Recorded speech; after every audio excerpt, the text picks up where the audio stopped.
In all of our works, in all of our deeds, Father, we seek a greater understanding of your will. And so tonight we invite your presence with us and ask your blessing upon this assembled group. We just pray in Jesus' name. Amen. Join me in the Pledge of Allegiance. I pledge allegiance to the flag of the United States of America and to the republic for which it stands, one nation under God, indivisible, with liberty and justice for all.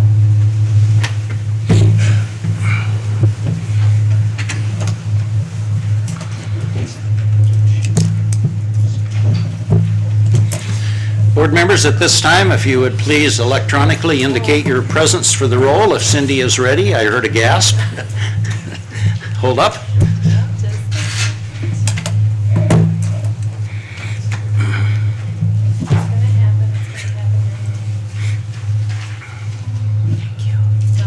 Are you ready? Yes. Go ahead.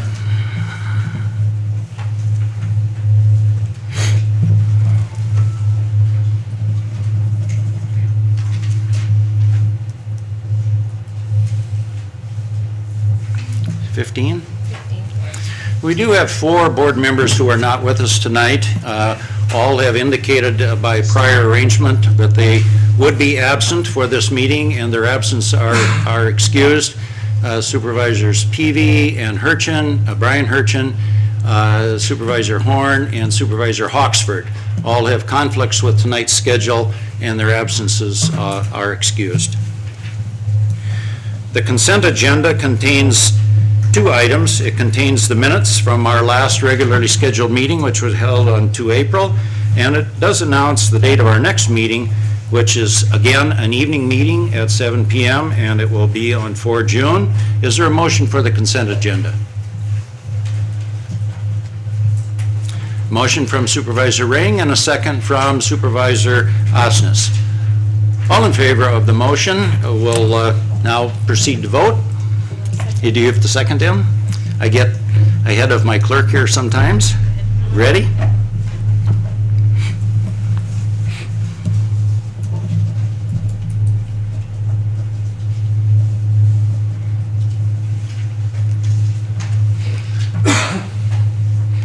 And the consent agenda is approved. I still feel a certain bit of adrenaline that is flowing through me. I had the great privilege earlier this afternoon at about 5 o'clock to participate in an event over in Afton that honored one of what I consider the heroes of the Marine Corps, a gentleman by the name of Willie Isaacson, who flew 150 combat missions in Vietnam. Was honored with a surprise recognition. Willie has Parkinson's and is having some difficulty, but I consider his service to our country above and beyond. And he was escorted into Afton, arriving earlier today on a flight from his winter home in Florida by about 50 motorcyclists and several squad cars and fire trucks, and greeted by a large assembly of friends there waving flags, and it was extremely emotional. I've had the privilege of knowing Willie for some time and often have lunch with him on Friday as part of a lunch group, and individuals like that deserve our gratitude. We are a free people because of individuals like Willie Isaacson. On our agenda is a period now for public comment. I would invite any person who wishes to address the board on any subject not related to any agenda item to indicate so and come forward, identify yourself, and you are free to address the board. I see an individual already standing. I happen to know this person, so Jesse Garza, I would invite you forward. Please indicate who you are, although I've indicated that, and why you're here. I suspect it might have something to do with the newly established congressional office. Jesse, come right up here. Hello, everybody. Thank you, Chairman Standifer, for allowing me the opportunity to speak to the supervisors. My name is Jesse Garza. I'm the Deputy District Director for Congressman Sean Duffy. We opened a district office in Hudson. The 7th Congressional District initially was 18 counties, now it is 26. So it is about roughly a third of the size of the state of Wisconsin. So we have currently a district office in Wausau, in Superior, and in Hudson. This will be the first one that we know of as far as congressional offices are concerned. So I keep our office is actually located in Tallgren Square, right on 502 2nd Street, Suite 202. A lot of twos in there, but if you feel free to stop by, is there any federal issues or questions? I will be addressing constituent issues as well as grants and small business issues. Just give a brief legislative update. The Congressman had sponsored what's called H.R. 97, which is that particular resolution is to make it so that some federal agencies are starting to slowly phase in e-forms, electronic forms, but we have a pretty rural district, and we also have a senior demographic that necessarily doesn't have internet access or use internet on a regular basis. So the Congressman's sponsored bill is to have it so that people opt in. They have to opt in to be able to receive electronic form versus organization or agencies such as the Social Security or the IRS just phasing them in and people not being aware that that is the only way to get forms. Second is on the agenda to be voted Thursday is the Full Faith and Credit Act, which is somewhat of a bit of a controversial bill that it will be most likely Thursday. This bill will come forward. What it is we're coming up again into the debt ceiling debate, most likely the end of the summer, early fall. And so what the Full Faith and Credit Act will do is if we do go into, we can't come to an agreement on the debt ceiling or the debt obligations, this act, if passed, it becomes law, would require the Treasury make sure it pays its current debt obligations and Social Security payments. It can't accumulate any new debt, but it has to make sure it takes care of its prior obligations. The President came out today and said he would veto it, but we're hopeful that whatever the final piece that makes it to the House floor, it does make it through the Senate and through the President. So, anybody have any questions or for the Congressman or our office? Unfortunately, Jesse, we can't engage in a Can't? dialogue Okay. because of the open meeting requirements, but Sure. we appreciate you being here. Well, thank you. Thank Thanks. you.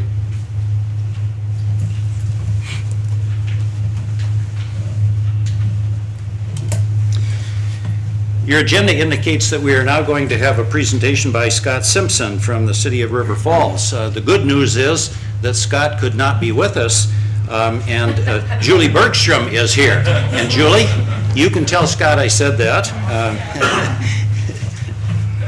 But I welcome to the podium Julie Bergstrom, who is filling in for Scott. Thank you. Thank you, board members, for the opportunity to present the 2012 State of the City for the City of River Falls. I'm Julie Bergstrom, the Finance Director and Assistant City Administrator for the city, and happy to be with you here tonight.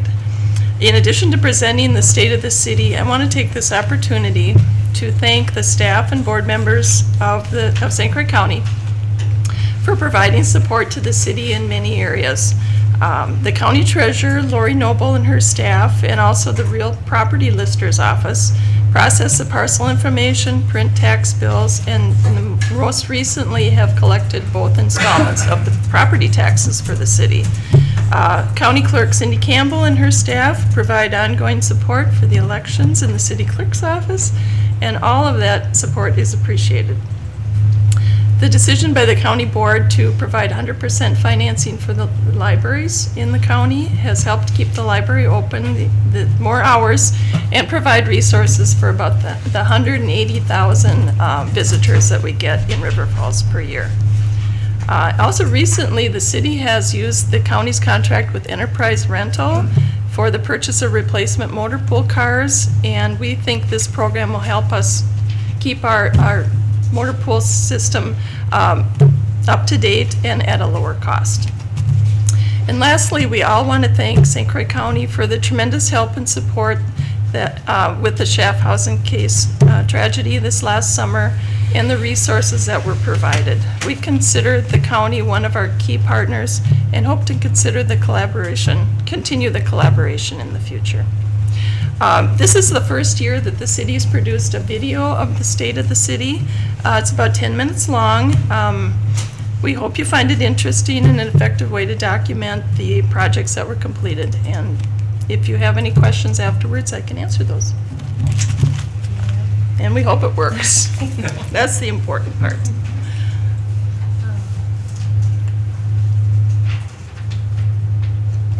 No, no. Oh, there it is. Oh. Taking off in April 2012, I witnessed firsthand the city during trials and success. I'm consistently impressed with the level of dedication to our community displayed daily by our city residents, businesses, and city staff. Together, we work to make. Sorry, I'm trying to turn up the volume. And I didn't.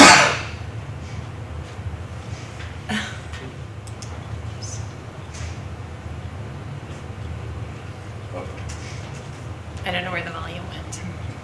Let me start again. Escape to go back to the smaller window, and then it should pop up on the right, bottom on the right hand side. Yeah, but it's not. The volume's on. I'm just going. Now it's off. Now Yeah, it's on. it quit working. Do one more, do one. Yeah, I can't see it. It's not gonna do it. I can't see it. See, I can't see it down there. It's up on, On the your left volume's hand. all the way up. Yeah, on It the is. left Now hand it's side asleep. of the window, above the little arrow, should be a volume speaker. Left. Okay, let me just, I apologize. I was gonna- Could we just go to River Falls and tour? Do we have no services? Can we get mileage for that? Hello, I'm Dan Tolan. I have the honor of serving as your mayor.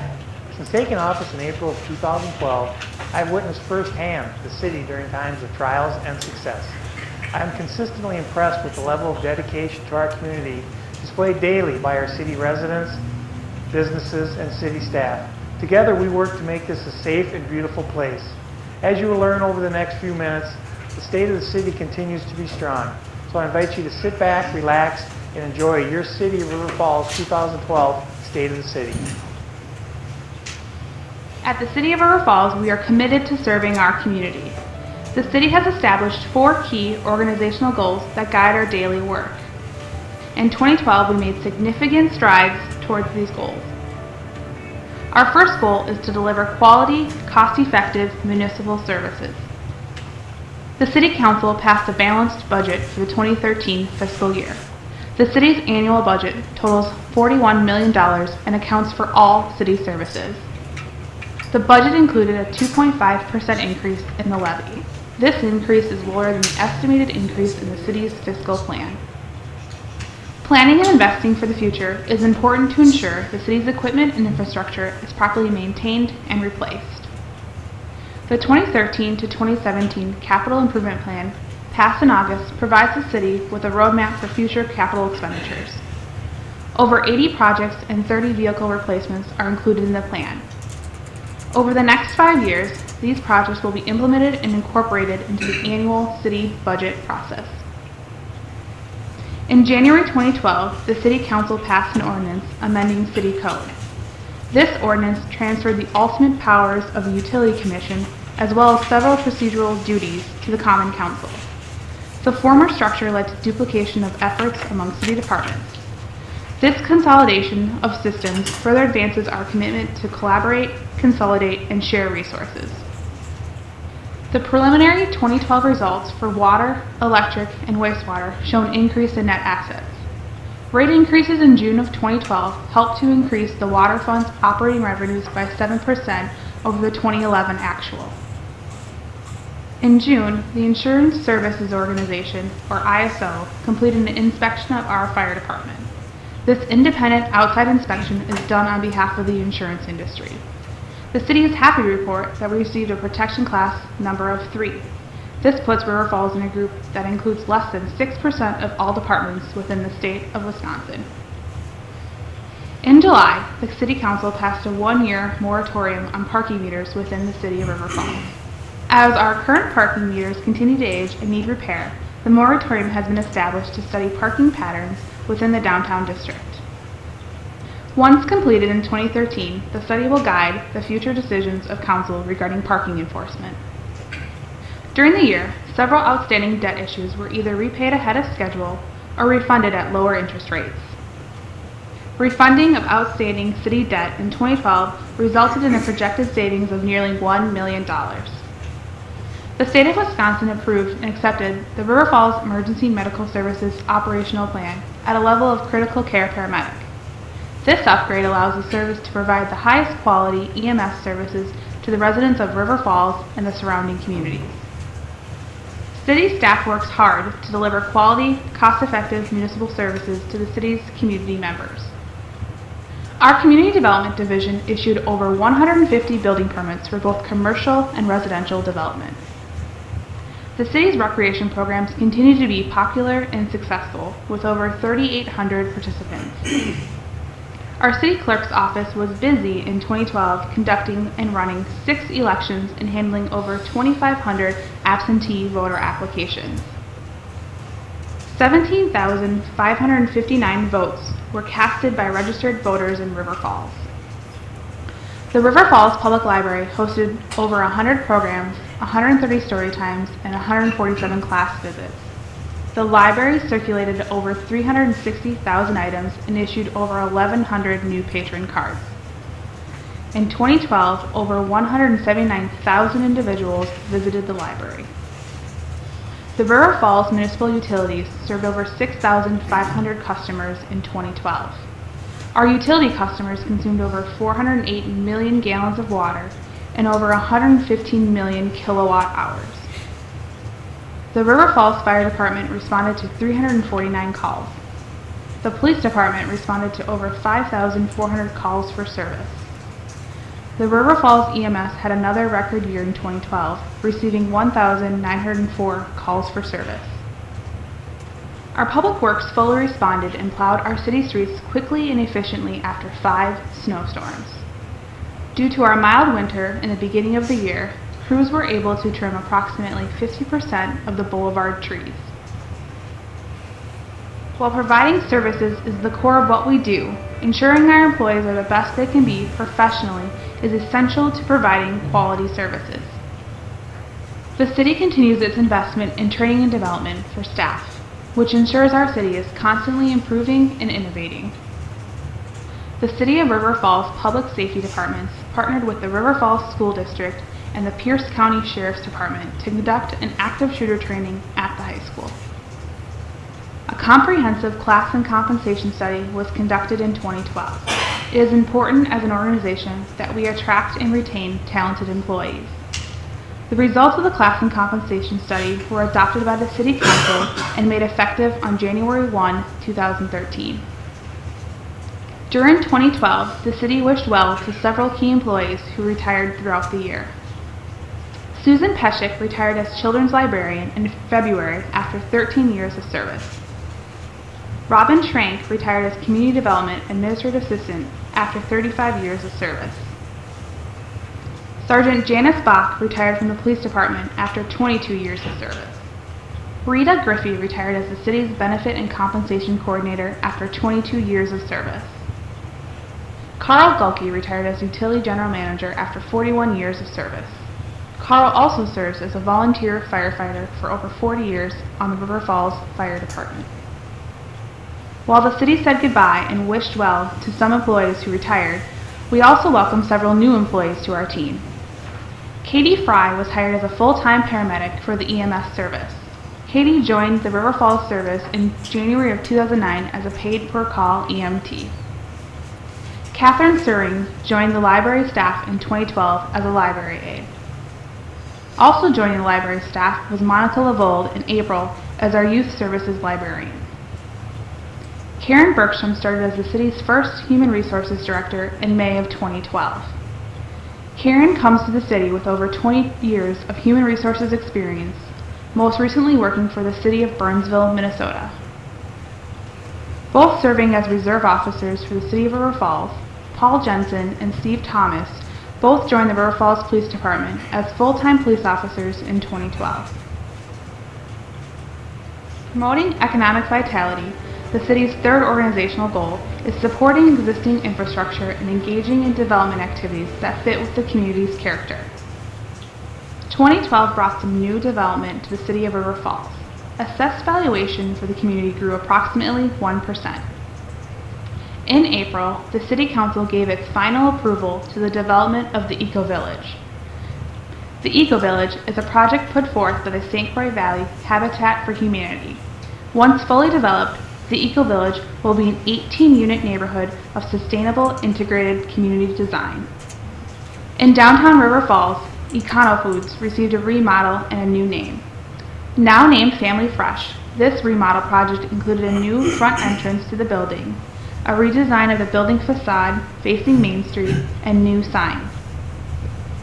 This past year brought new residential housing developments to the subdivisions of Royal Oaks, Stonebrook, Spring Creek, South Point, and Knollwood.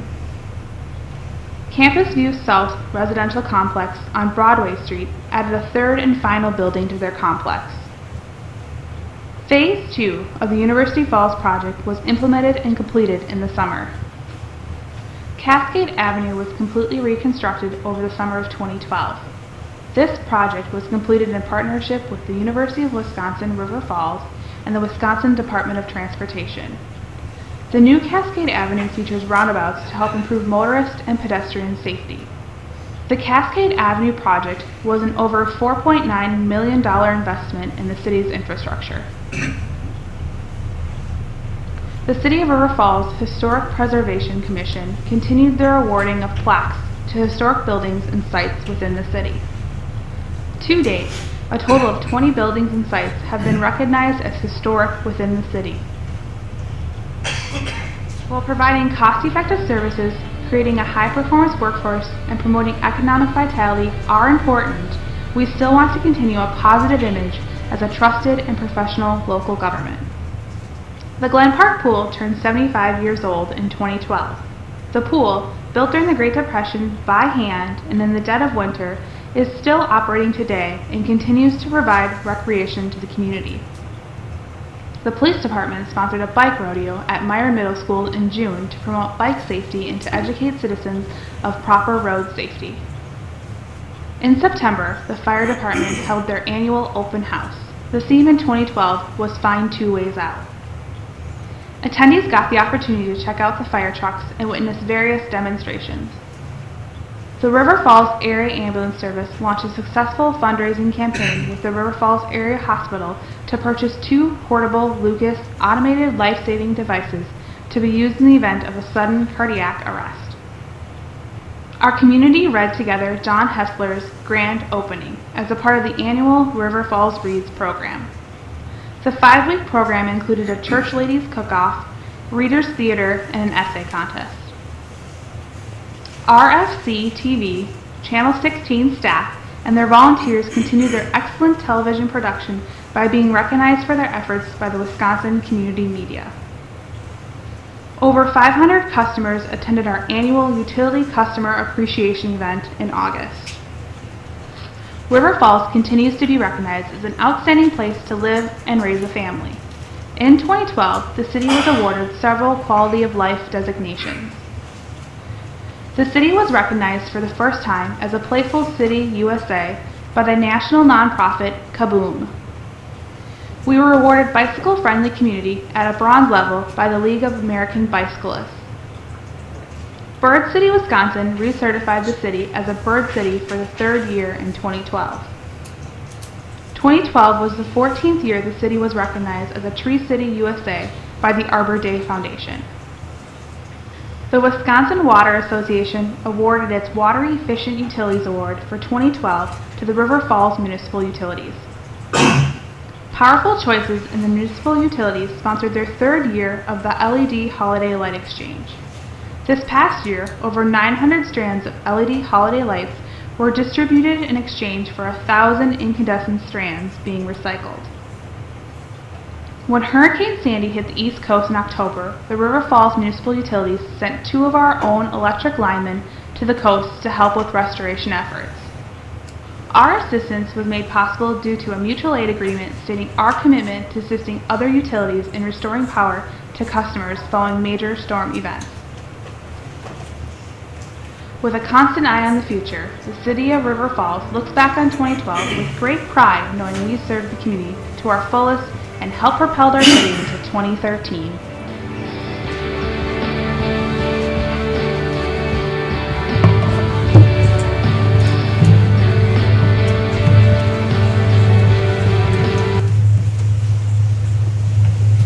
Any questions for Julie?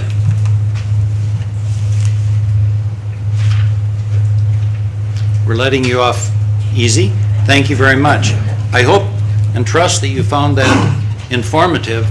You're probably aware that we have been trying for some time to increase cooperation and possible collaborative efforts between the county and some of our county subunits of government, towns, villages, and other municipalities. And so I would anticipate the opportunity and encourage the opportunity at future meetings to have similar reports from some of our other municipalities. We also are having some very preliminary collaborative meetings involving the two counties, the board chairs, the administrators, and some of the mayors of some of the communities, simply to dialogue and see if there are opportunities where we can cooperate either on capital needs or service projects, all designed to try and save money. We only have one pool of money, and that's the same group of taxpayers. And so if there are opportunities that we can find ways to do things together instead of totally on our own, we're trying to do that. So this is, I think, a good step in that direction. And Julie, would you please thank Scott for this presentation and tell him that on behalf of the board, you did a wonderful job and there were no questions at all.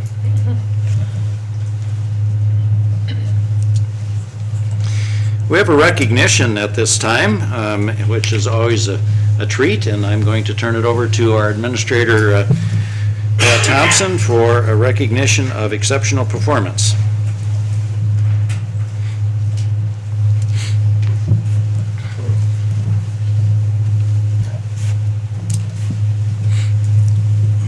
Thank you, Mr. Chairman. Before Julie leaves, I wanted to also say thank you to her and the administration and the city council, the city of River Falls.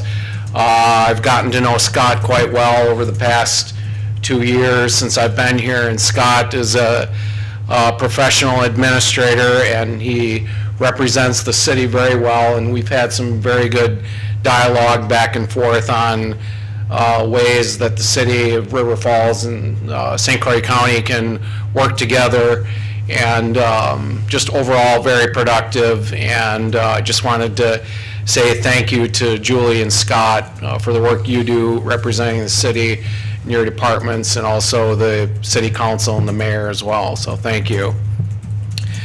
Mr. Chairman and members of the board, just wanted to, with very little fanfare this evening, extend a formal appreciation, and throughout the last several weeks in meetings that I've had with the staff that have been involved with the Schaffhausen trial since this whole episode began last summer, I've tried to extend formally my thanks on behalf of the board to the staff in the numerous departments that was involved in one way or another since the crime happened last summer, and then through the extended period in the trial.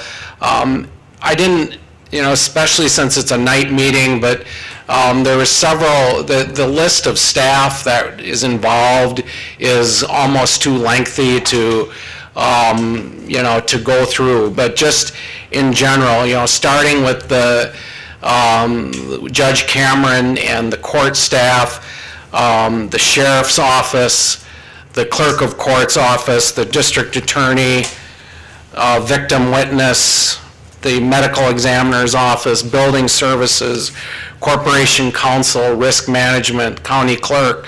I mean, and that's just a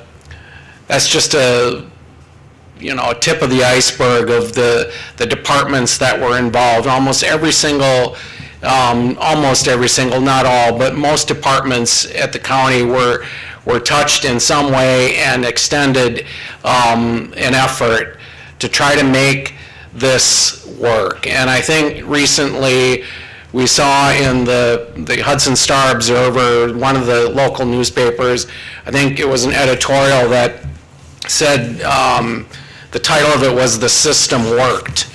And although it was a very well-written editorial, I thought, because the system may not always be able to prevent a tragedy like that. Hopefully, we've got so many programs in place, at the county level that may try to prevent a crime like that, but we can't prevent it all. We can't stop it all. But once something like that happens, it was amazing to see how the system at St. Croix County clicked in and zeroed in department by department and tried to make this as smooth as we could. And I was sure there were glitches, sure we learned some things along the way regarding building security. We had a little blip on the screen in terms of building security, but all in all, it was managed very professionally, and we learned some things from it. So we will make improvements as we go. But overall, I just wanted to recognize staff and discuss it briefly with the county board in a formal setting as to how well the system worked. I think John and his organization hit it right on the mark when they wrote that article. So, Mr. Chairman, I don't have a plaque. I don't have an award to hand out. It would be a lot of plaques. It would be a lot of plaques, but in general, just wanted to say a big thank you from county administration, and I'm sure, as well from the Board of Supervisors. Thank you.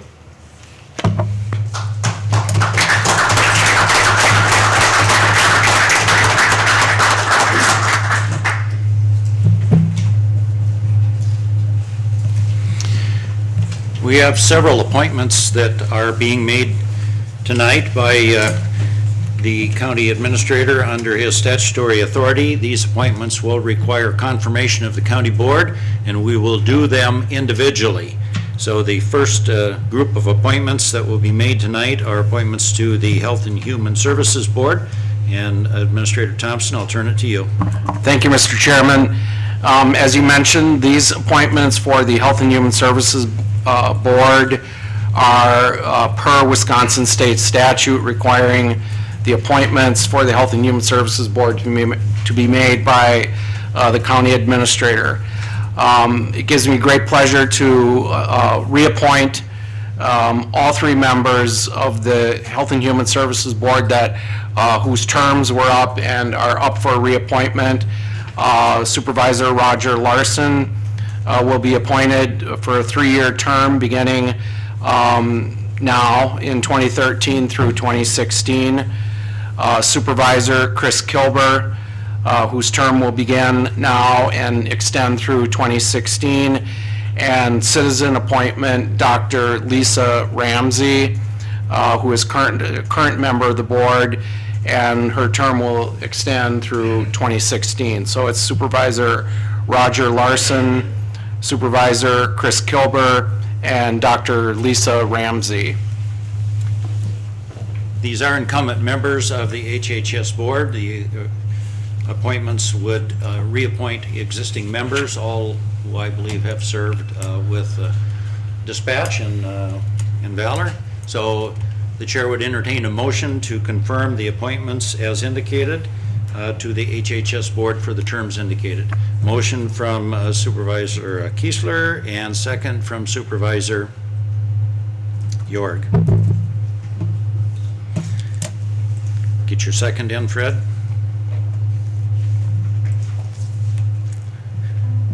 Are you ready? Proceed to vote on the confirmation of the HHS appointees. Yes.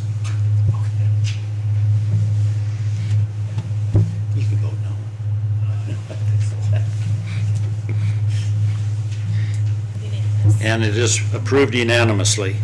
The second group of appointments are to the Council on Aging and Disabilities, and again, Administrator Thompson, I turn it to you. Thank you, Mr. Chairman. It gives me great pleasure to appoint Lori Pelnar to a term on the Council on Aging and Disabilities Advisory Board. Her term will commence immediately, and she will serve through 2016. Lori Pelnar, she has worked with developmentally disabled adults for 30 years. She was also a minister. She was disabled at the age of 52 and has had to learn to navigate the system and has since helped others to do the same.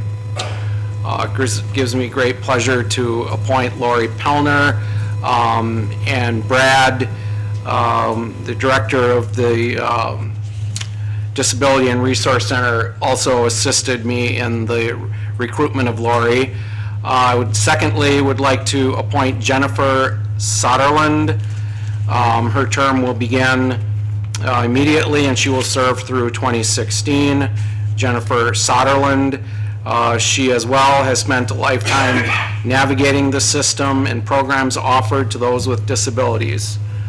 Both have been vetted through the ADRC, and it gives me pleasure to recommend both for 3-year terms. You have heard the indicated recommendations for appointment to the Council on Aging and Disabilities, the 2 individuals that were so named. Chair would entertain a motion from Supervisor Kilber, second from Supervisor Osnes.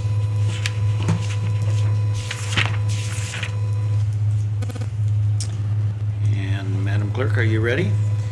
Board members, proceed to vote.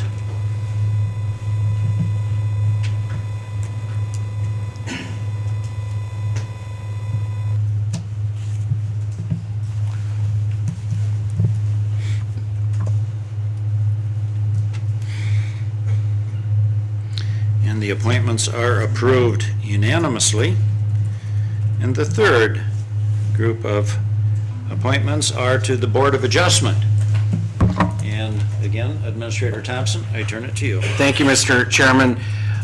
2 citizen appointments are being made, recommended to the Board of Adjustment for 3-year terms. The first gentleman is James Nelson, and the second is Ed Sontag. Ed Sontag is chairman currently of the St. Croix County Farm Service Agency Committee.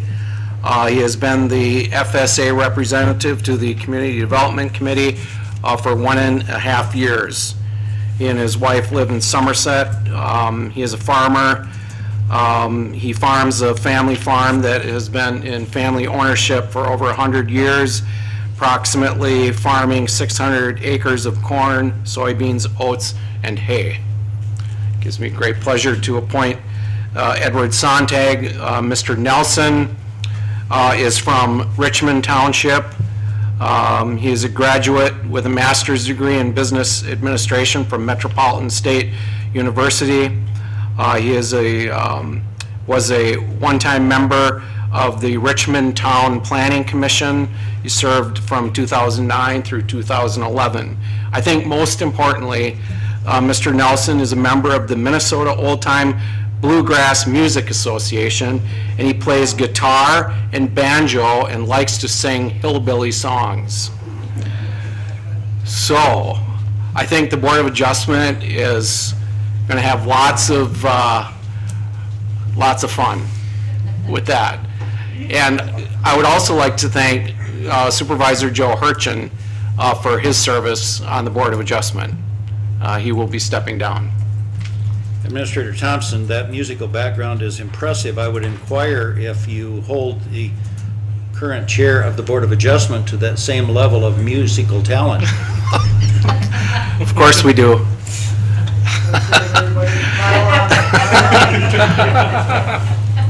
This is your opportunity.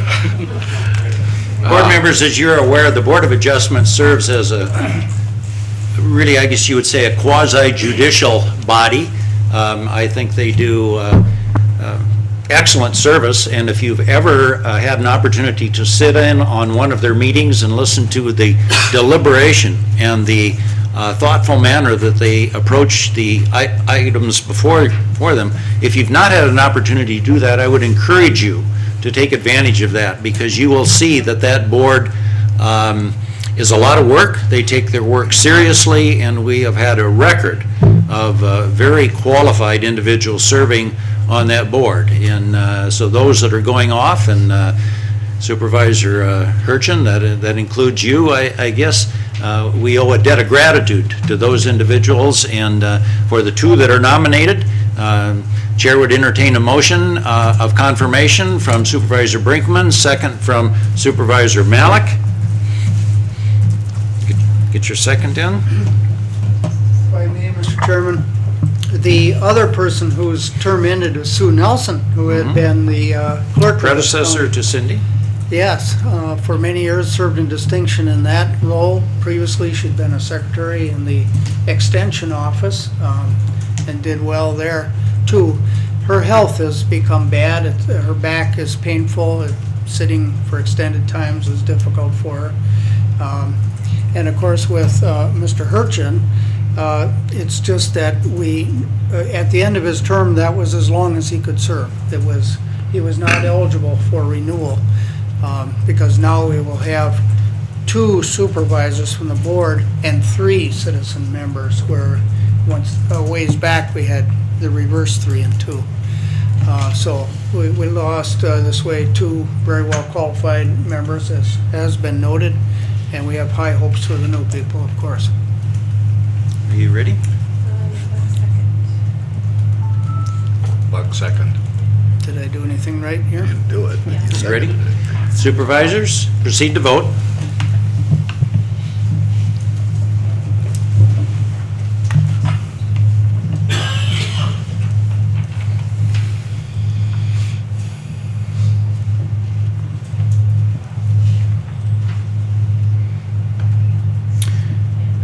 And the appointees are approved unanimously. I think it would be appropriate at this time, Sue Nelson is not with us, but Supervisor Hurchin is here. I think a round of applause would be appropriate for his service.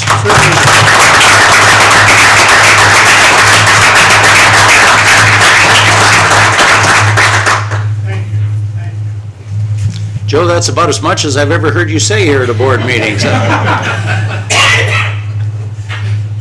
The floor is yours if you want some more. Can't get along too much. And with that, I will turn it over to the county administrator for his monthly report. Thank you, Mr. Chairman.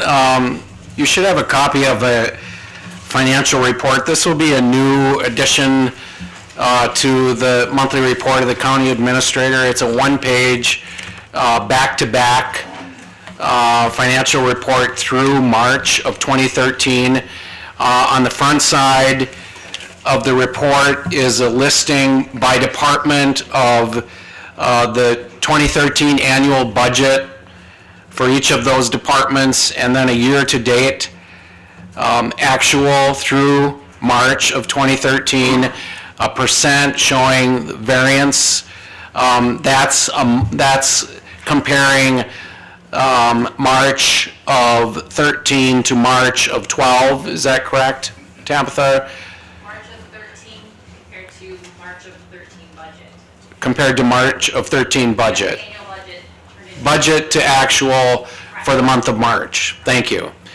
And then also the 2012 preliminary unaudited year-end actual, and once the audit's complete, that will show up as final, and then the 2011 actual for each of those departments. And then down below that, it shows the departments are general fund, and then it shows the other funds of the county budget. The Fund 100 is general fund, and then 121 through 702 and 703 for those funds, a subtotal. And then how do we classify those lower funds, Tabitha, the pay for performance through miscellaneous. Is there a name for those? They are other funds. Sorry. They are other funds not assigned to a particular department. Okay. So you see a grand total budget of 68,061,000 and some change. And we will fill that in, for 2012 and 2011 eventually. This is the first month that we're using this report. And then on the back side is a listing of the revenues countywide. There again, 2013 budget compared to 2013 actual, monthly variance, and then 2012, 2011. I'll provide this to you on a monthly basis. It will be in your IQM2 packets in the future.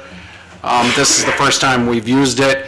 Tabitha, anything you want to add, or if there are any questions of the board at this point for the financial report? If there's something you want to see done differently, let us know, and we can provide,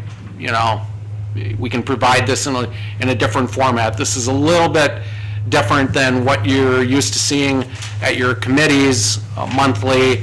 This is more on a larger scale. Supervisor Osnes, Yes. did you wish to be recognized? Yes, sir. Where do we see the $340,000 that we had in the annual budget that was gonna go to the treasurer, but that was gonna be for building or renovation? Where is that on this list? For, It's down in the capital projects fund, the 1.355. okay. All of the capital, that's the lump sum total of capital for 2013. The 340 is in that number. So we weren't gonna keep that 340 separate? It is a separate account. What makes up capital projects fund, there's multiple accounts that make that up. So there's the development, there's building services, there's IT, CDD has their own, Parks has their own, whoever, HHS, whatever was approved in our capital plan has their own account, so we can see. This is a high-level summary of that. Can we see where that 340 is being broken out and where it's being used? Is that possible? Where it's being used for government center remodels. The 340? Okay. So all we know is it's mixed in together, but we're not actually being... Supervisor Osnes, your microphone. My question is, can we see where that money is going? I don't mean just, I know it's for renovation, but what are the renovation projects that are taking place where that money is being spent? I'm just leery that we're lumping it all together, but we don't know where anything is going. Capital cannot be spent in any way that it's not budgeted for. So how it was budgeted to be spent is how it will be spent. We have a plan going forward, so as we have a specific items as to how it will be allocated in the future, we can allocate. Okay. Yeah, there hasn't been a lot of expenses. Kristen's writing me a note there. So far, the second floor security station is the only item that's really been expended out of that dollar amount. Okay, then what about the wall that went back into the admin suite that we just had to redo? That was 2012. So that's not part of the 340? No. But we can provide, if you want to see as those dollars are expended, was it the 340 that's in the 2013 budget, as those projects proceed and dollars are expended, we can provide that information. Okay. That's not a big deal. Supervisor Otino. Can I get more explanation, please, on the municipal library allocation? I see that we budgeted out $1,063,041, and they actually spent another dollar than what we put in there. I'd like my dollar back myself. The library, yes, the municipal library allocation. Yeah, it's rounding. There you go. Yeah. I just happen to have it. Okay. At this Whoops. At this point, it costs the Township of Hudson, when someone rents a video at the library, over $3 for that rental. We don't have any money left for roads, and yet I think what's happening is the library is really putting a burden onto the local municipalities. And I think that we could afford, in our discussion earlier, to buy every citizen in our county a Netflix subscription in replace of renting those movies. And that's why when I see anything with the word library on it, it raises my blood pressure, number one, and the hair on the back of my neck. So thanks for the offer of the dollar. We haven't given them that whole amount of money yet, is that correct? No, it's been distributed. It has, we don't get to see how that money is spent, how. That was all approved that dollar amount was approved in the 2013 budget. Every June, they submit an annual report Okay. that shows the circulation, kind of what was referenced in the City of River Falls video. It shows the patrons, what district they were in, what the circulation was, and there's a cost factor, and then there's a spreadsheet. We've gone through the spreadsheet in great detail through admin and several committees last fall, and then that is what equated to the dollar amount that went out to the libraries through the ACT funding. Thank you. I'd like to get a copy of that then in the future. Thanks. Thank you very much. Any other questions? If not, thank you.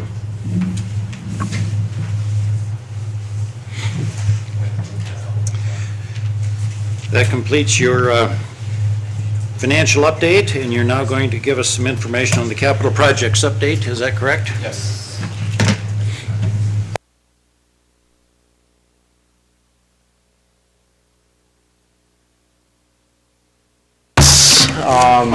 With some dispatch, and if there are questions, stop me as I move along.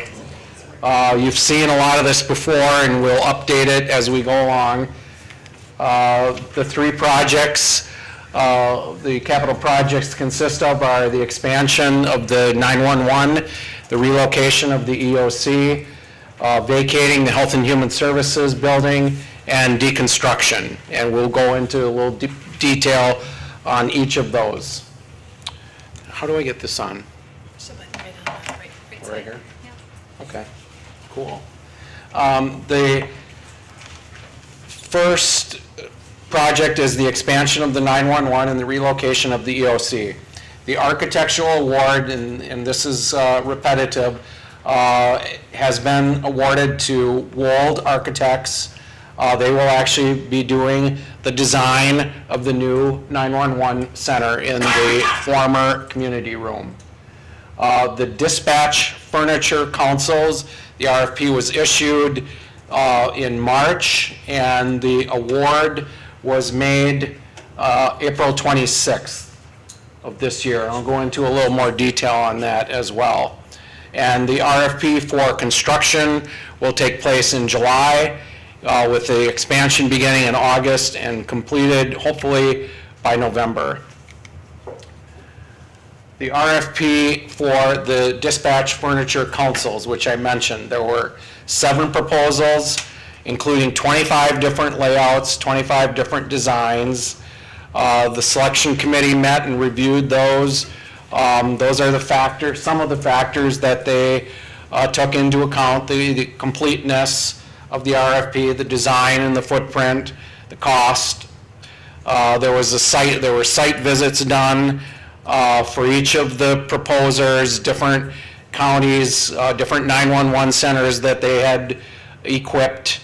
And so there was an advisory team that Casey put together, made up of staff, and actually did site visits, and then considering whether or not there was a local maintenance presence available. So the selection committee did a very thorough job of reviewing the proposals.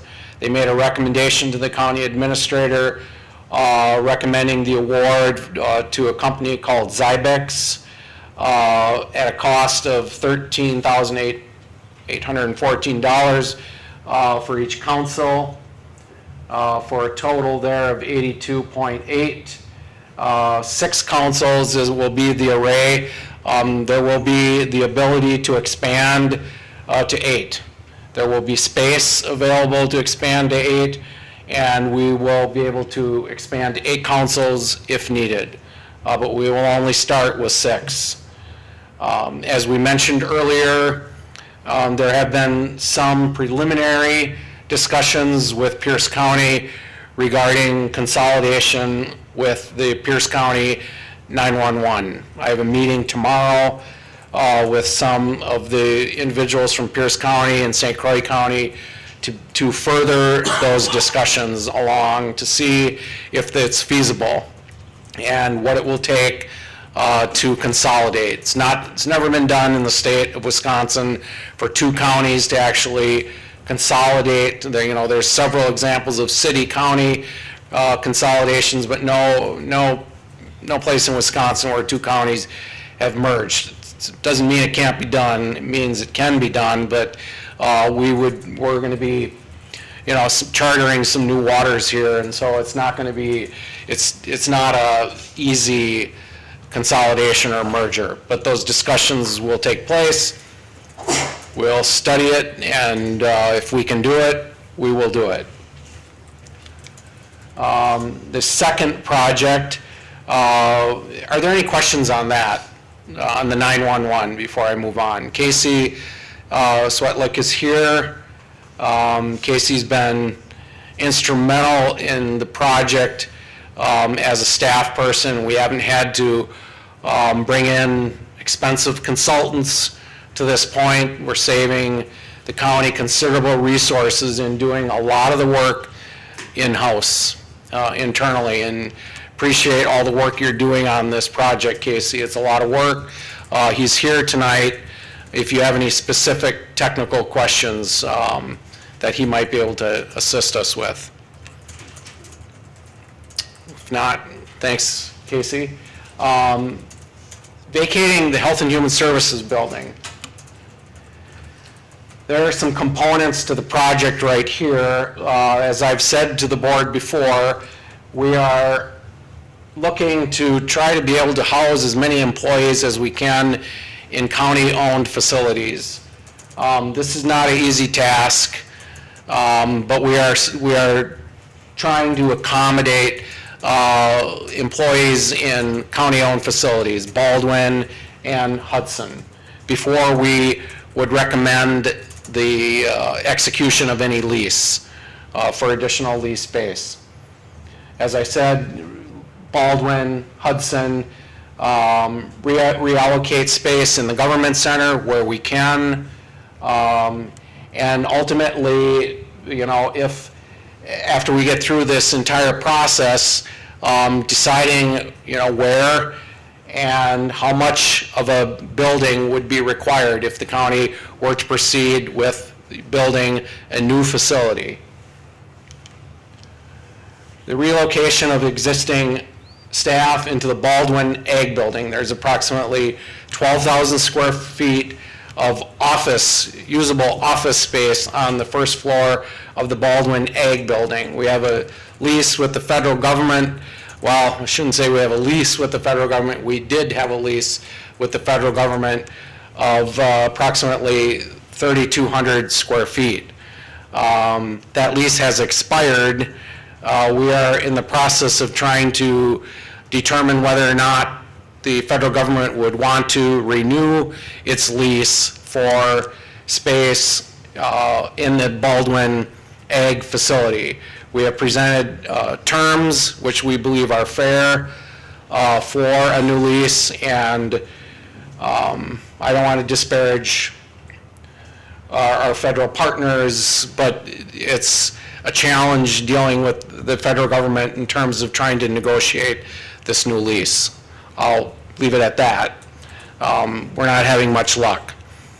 So we will continue to negotiate with the federal government to try to determine whether or not there's interest in that. What we're trying to do is accommodate approximately 30 to 40 employees within that space. Yes. Are we to assume then, one way or the other, whether the feds go or they don't go will we still have 30 or 40, 50, or 30, 40, 50, 30 to 40 employees at the Baldwin office? It requires, part of the deal is that we're trying to negotiate with the feds is to relocate them within the existing first floor of the Ag Center. They occupy one side of the building. What we're trying to do is reallocate their space. They have a footprint of approximately 3,200. What we're recommending is approximately half of that we have deemed to be storage space.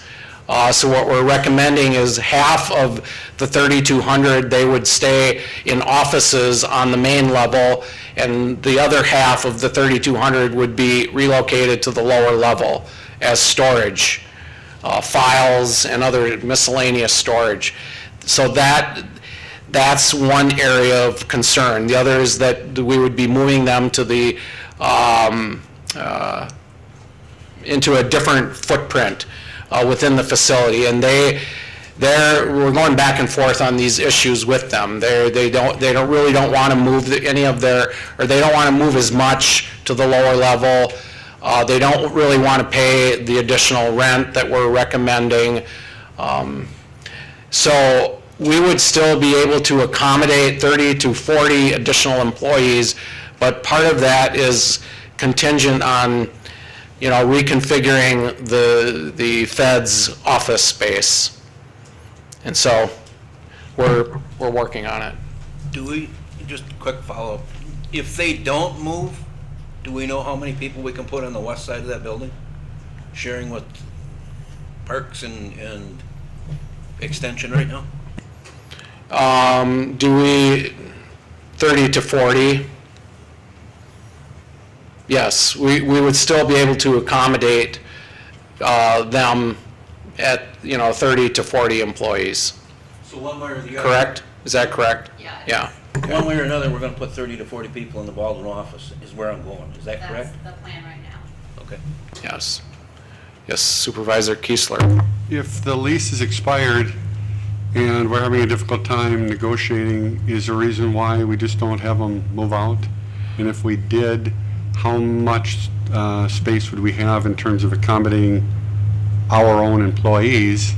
And is it a situation that we're looking for the revenue that they provide us? Is it a situation where we don't have enough folks to move out there? We have enough. I don't understand why we're kind of going back and forth if we need space and they're not cooperating. Well, we have the folks to move out there. We do. It's sticky because the federal government is making the argument that if the county contemplates changing the terms of the former lease, or in their eyes, the current lease, we have to go through a federal dispute resolution process to change what we believe are the terms of a former lease that expired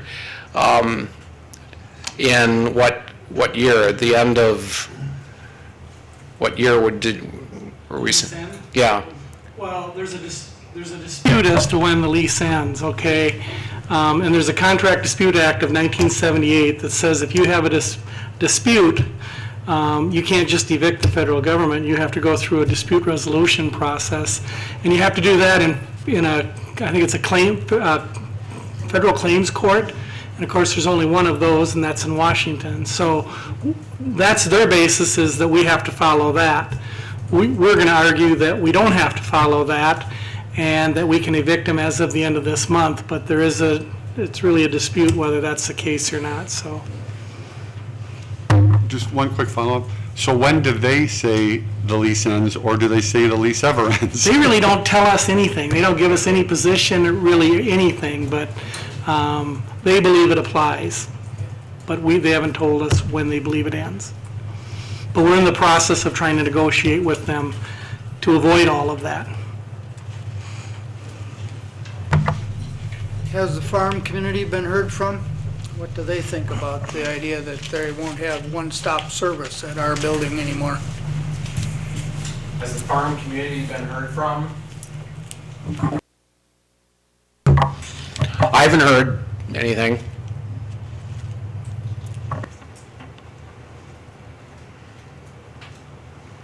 Well, we have more than 10 farmers, I think, don't we, still in this county? Yeah, I don't really want the headline to be, county evicts the federal government, because that's not what we're trying to do. We are trying to be responsible tenants and renegotiate terms of a lease that has not been addressed in over 10 years. The rent has remained below market for the past 10 years.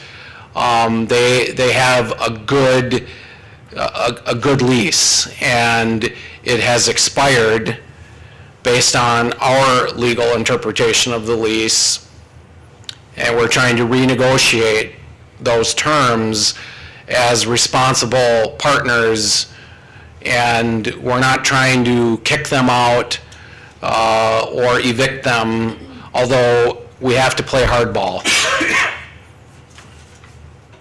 to get their attention. Why are they not cooperating? That just sounds foolishness. Government entities not cooperating with each other. I mean, that's how I'm reading your statements. Are they holding out for price? I mean, is it just they're stuck in their ways? I mean, what is it? It's crazy. It's hard to determine when they don't really communicate that well with us.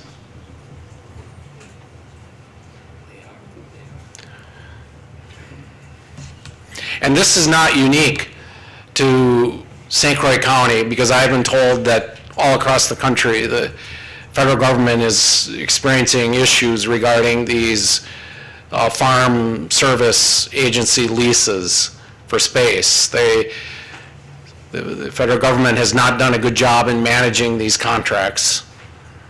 And so, we're dealing with it amongst a lot of others, but anyway, it has a bearing on how much space we have available for our workforce.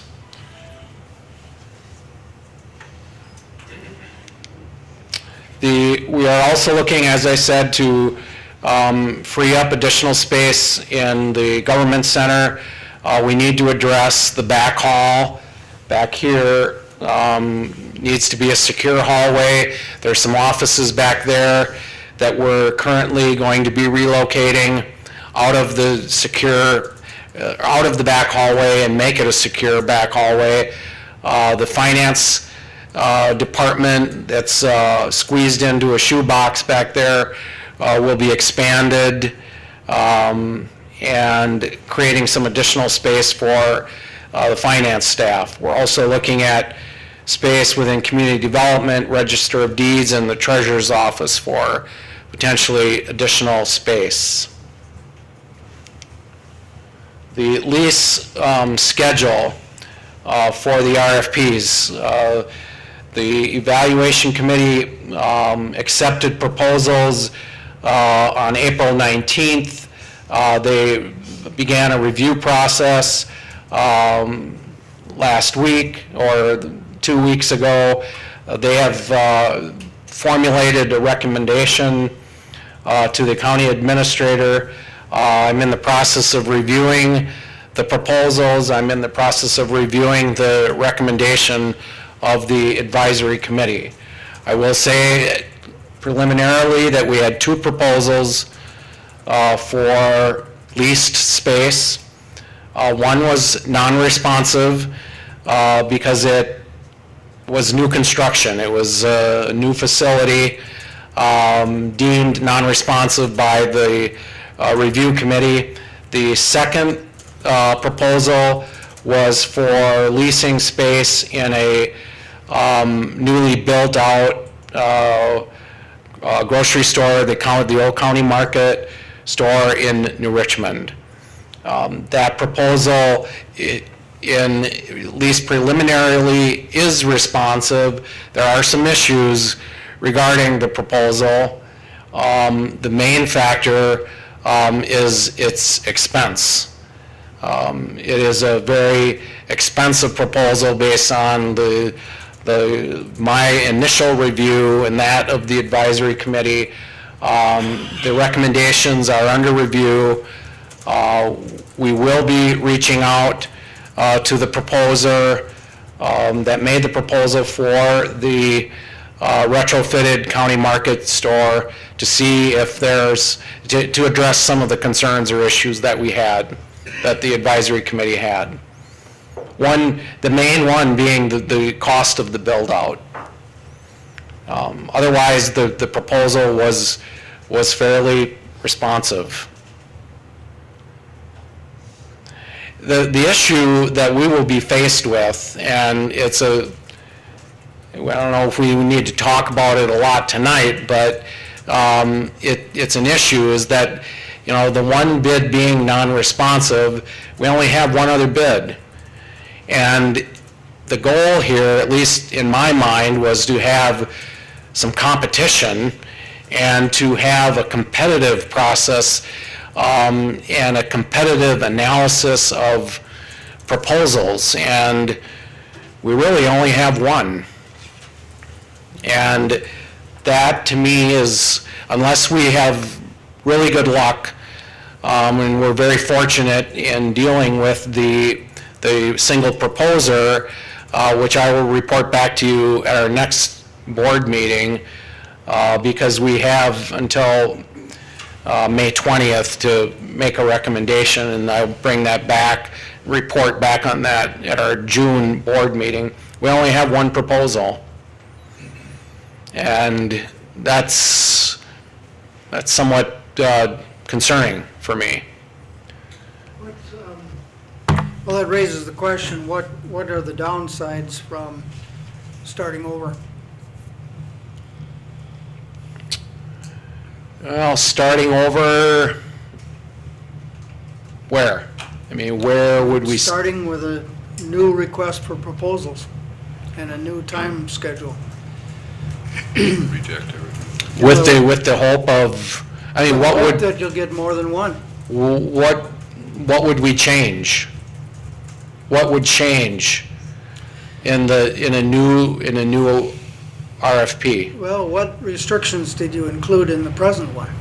Well, Did the location have to be in St. Croix County, for instance? yes, Were there any other geographic restrictions?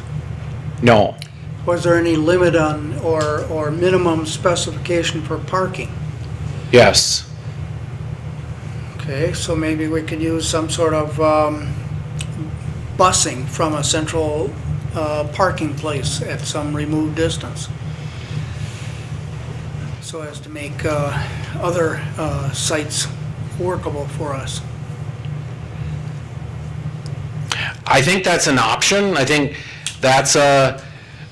we need to let this play out a little bit, see how our discussions go, and I think that's an alternative. I think that's an alternative. But we would have to go back and look at the criteria of the RFP to put the same RFP out there and expect different results. I don't know. I probably wouldn't suggest that, but The economy does seem to be changing, though. Just in the last 2 months, a number of things have happened with respect to real estate and the real estate market. Supervisor York. Did you have a square foot requirement that was hard for people to meet? In other words, you needed a maximum amount of square feet that, there might be 10 vacant buildings in Hudson, but none of them have that square feet. And so a big grocery store does. I mean, have you thought about segmenting it out some, to have a wider canvas of available properties or something like that? I mean, was that a restriction? I'm just curious. It may have been a restriction. We asked the proposals for 18,000 square feet, correct me if I'm wrong, staff, in one location. We originally, we were willing to split up the department into different, 2 different groupings, but then we were able to, through the additional space in Baldwin and reconfiguring some space here, we were able to shrink the original request for square footage from something well in excess of 18,000 square feet. So we got it down to 18, correct? And at that point, the decision was made with the departments or the divisions that were still within that 18,000, it would not make good sense to split them up because of medical records and some other issues. And so the proposal, or the request for proposals was for one location. That may have been a detriment. I don't think that the RFP was onerous. It was thorough.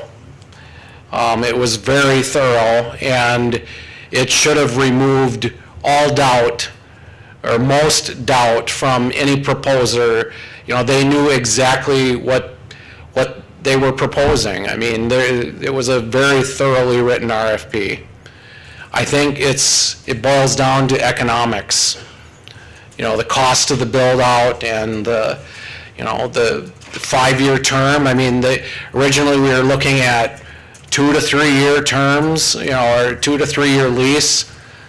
We ended up having to go with a 5-year, recommending or asking for a 5-year proposal because of the economics and the cost of the build-out. I think as this progresses, and maybe we should talk more about this next month, but I think the board, the administration and the board is going to have to compare the costs of a lease, a 5-year lease versus how much does it cost for us to build our own space. I think we need to look at that as a comparison before we make a decision on signing a lease that's going to cost us millions of dollars over 5 years. What is the comparison of building our own space that we own? So I think that seed needs to be planted, and I think we need to think that might be a possibility that we need to at least analyze and compare it to what any proposals come back for leased space. Because the way I won't go into details because we're in the process of negotiating right now, or not negotiating, but at least talking to the one proposer, but the way it came back, the way it was proposed, I would not recommend, and I don't think the advisory team would recommend that the board proceed with a lease the way it was proposed because of cost. Yeah. So as we look at, or potentially look at other options, what about this new construction? You called it non-responsive, but if we're opening it up, does that make sense as to compare with examples of having a build-to-suit sort of lease arrangement?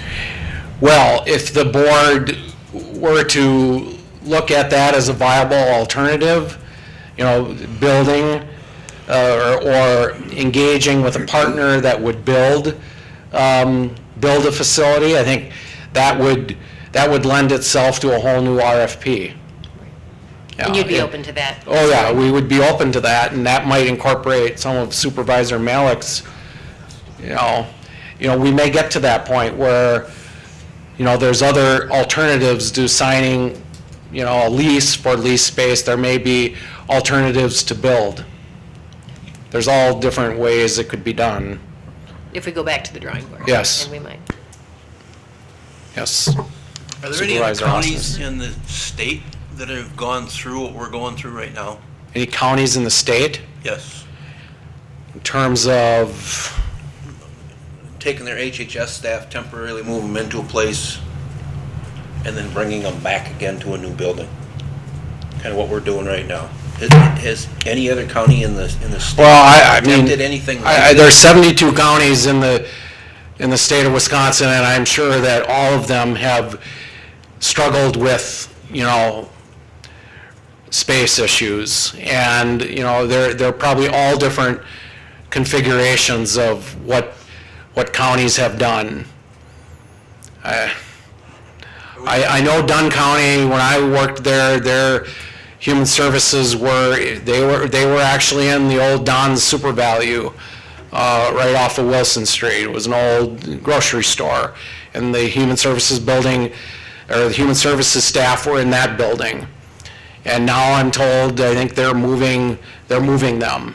So yes, and I don't know if they're building new space. I'm not sure. But Dunn County also just built a new nursing home as well. So I think once they did that, that kind of moved things around a little bit. But to answer your question, I'm guessing that yes, it is happening.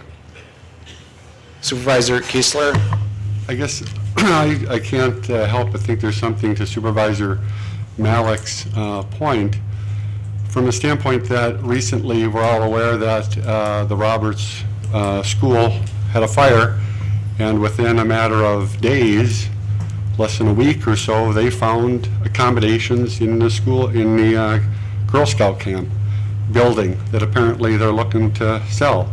Now, I don't know if they're looking for 18,000 square feet to move that school into, but it seems like if they can find space like that, I don't understand why we're having such a hard time, other than, and again, I didn't read the RFP, I wasn't a part of constructing the RFP, I don't want to be critical of that.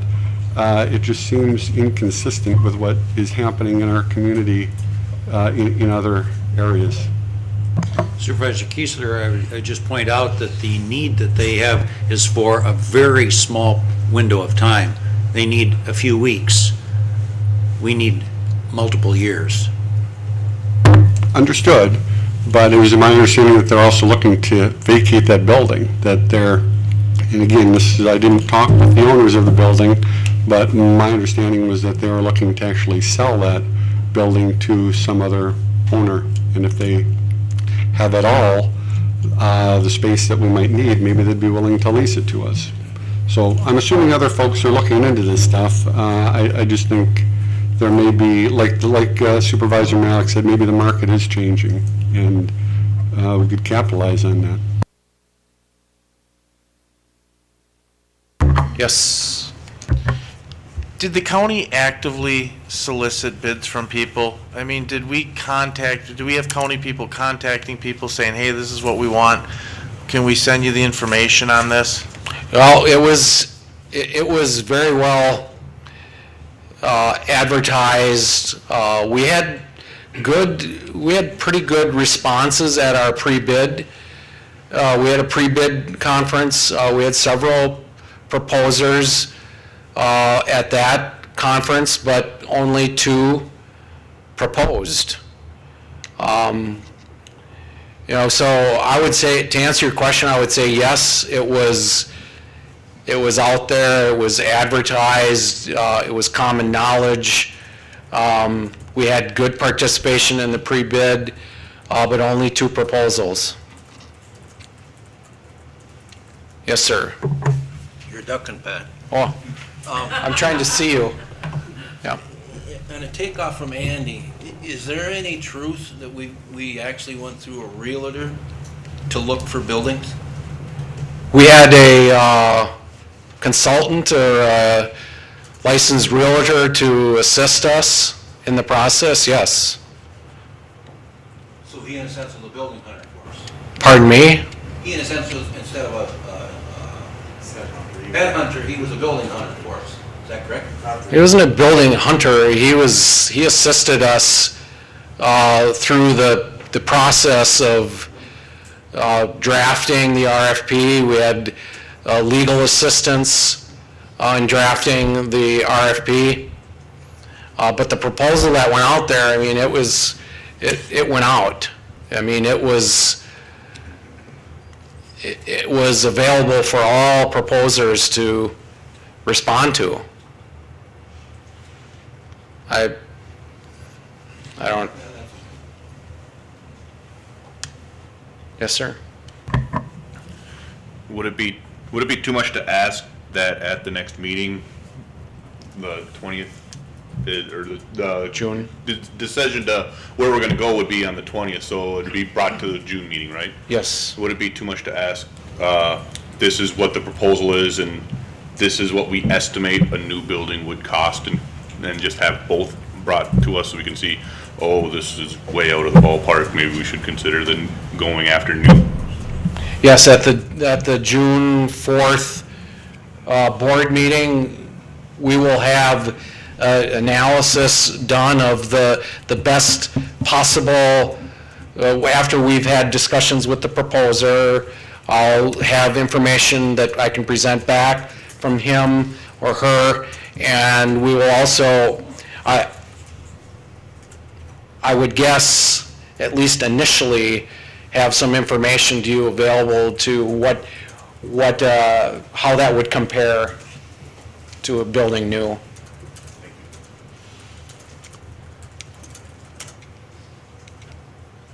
I see some questioning looks. So there must be more Well, I think questions. We're all, trying to think, what could we do to help? Oh. But Well- we don't know a lot about it. At least for myself, that's why the furrowed brow, just trying to think of something you haven't already thought of, which is kind of a long shot, but anyway, we're trying, I'm sure. No, I appreciate any help. Supervisor Hood is on the advisory team. So we will continue to hammer away at this. We're trying to be good stewards of county resources, and I mean, that's what it boils down to. We have to get the folks out of the Health and Human Services building, and I know I've been preaching that, and I've been recommending that and stressing that, but, at the risk of making a poor decision and moving them out of a facility and putting them somewhere in a very expensive lease, I would caution us to just take a breath, and if it means, making some minor safety improvements to the existing Health and Human Services building and keeping the employees in there for a while longer until, a good decision can be made on either leased space or if the board would decide to build new, and make the right decision. And don't squander dollars just to meet a time schedule. I of all people want to keep this project moving forward. I don't want to get stuck in the mud or stalled because of, all these moving pieces and moving targets, but I also want to make sure that we don't rush into a decision that we would regret down the road financially or otherwise. Yes, Supervisor York. Just one last question, and you brought it upon yourself. Could you come back next month with what costs it would take to do to the existing Health and Human Services building to buy us some time? Is that something that can be attained on short notice, or a rough estimate or something like that? I mean, that's another option we don't have today, and I guess it'd be interesting to see it. If we decide that, yes, we would have to provide those estimates. But, it's like pouring money into a, I won't say it. But that's what that's why the board has, gone on record over the past years not to expend dollars on the, capital improvement dollars on the Health and Human Services building, knowing this was back in 2010. Knowing that we needed to vacate the building and don't put a lot of money into it. But if it means staying there another year, rather than deconstructing this fall and deconstructing next spring or next summer, a year from now, with some, minor addressing key safety issues, I'd probably stand here before you and recommend that. Although I might have to, eat a little crow because I've been saying, we need to get them out of there this summer. If we need to wait a year, we'll wait a year. I have two other thoughts. A number of schools have rented portable space from time to time, and that's usually fairly expensive. It's not particularly attractive, and it's really relatively poor working conditions. But if you haven't thought of that, I urge you to do that. The second thought is, I could imagine the board supporting a decision to temporarily locate in River Falls, just south of our county border, but in Pierce County, but close enough to still be viable. So it would seem to me that possibly, that I'd encourage you to think about that. That a new RFP or something else that opens up the possibility of space that might be available just across that border. Okay.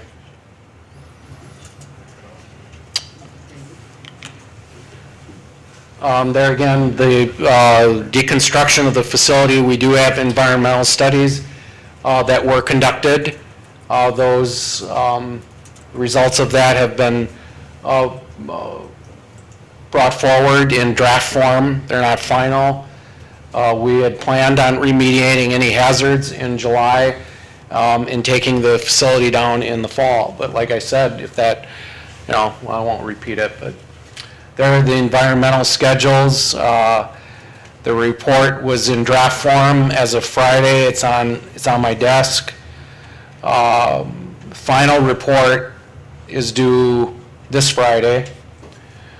The site assessment was broken into two categories, one for the buildings themselves and one for the actual ground. The Cardinal was awarded the bid for the site assessment, and the American Engineering and Testing is working on the buildings. We have some good news, I guess, at least preliminarily, is that in the buildings, they were quite concerned regarding asbestos in the steam tunnels and the mechanical rooms, but at least they're saying right now that asbestos remediation will not be needed in those facilities, which would have been very expensive. There has been some minor asbestos detected in some building materials, minor, very minor, and lead-based paint. The site assessment on the top, which will need, those 4 bullets will need additional study. The consultants did find some things that they need to explore further, and they're mentioned there.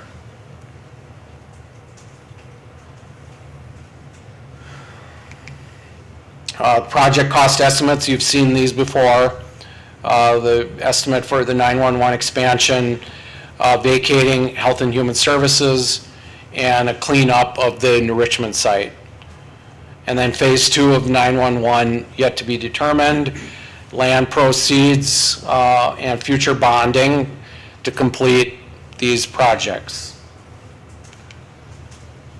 And we have spent a grand total of $1,400 out of $3.4 million. And I asked our stellar finance director, I said, do you think that we've earned more interest on the investment? She said no. I was hoping she would come back and say, yes, we've earned more than $1,400. But anyway, we haven't spent much to date, but we will be. Are there any other questions? If not, thank you, Mr. Chairman. Thank you, members of the board. Thank you, Pat. Yep. Thanks. Board members, we have no department reports to direct to your attention, so this takes us to one item of business that is before us tonight, and we do have a resolution establishing a St. Croix County Community Justice Collaborating Council. We've had several meetings concerning this, a meeting, I believe, scheduled for tomorrow, and this resolution comes to us from the Public Protection Committee. Chair would entertain a motion. Motion from Public Protection Chair Larson. Is there a second? Second from Supervisor Shotgun.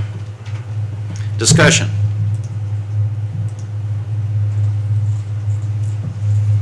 Supervisor Hood. I noticed on the fiscal impact, there was nothing that was determined on that from Tabitha. Can she go into that a little bit more? I see quite a big number of people. We're going to have a presiding judge, we're going to have a city administrator, we're going to have a county board chair, sheriff, municipal chief of police, district attorney, clerk of circuit court, state public defender, Department of Health and Human Services director, and another member of the Public Protection Committee. It's going to cost us something to have this.